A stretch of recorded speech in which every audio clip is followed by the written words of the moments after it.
ನನ್ನನ್ನು ಕಾಪಾಡುತ್ತಲೇ ಕಾಪಾಡು.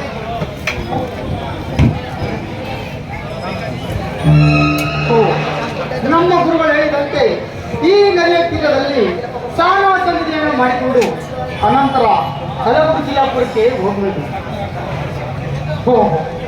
ಯಾರೋ ಡಾಕ್ಟರು ಇಲ್ಲೇ ಕುಳಿತಿರುವರು, ಅವರನ್ನು ವಿಚಾರಿಸಿ ಅನಂತರ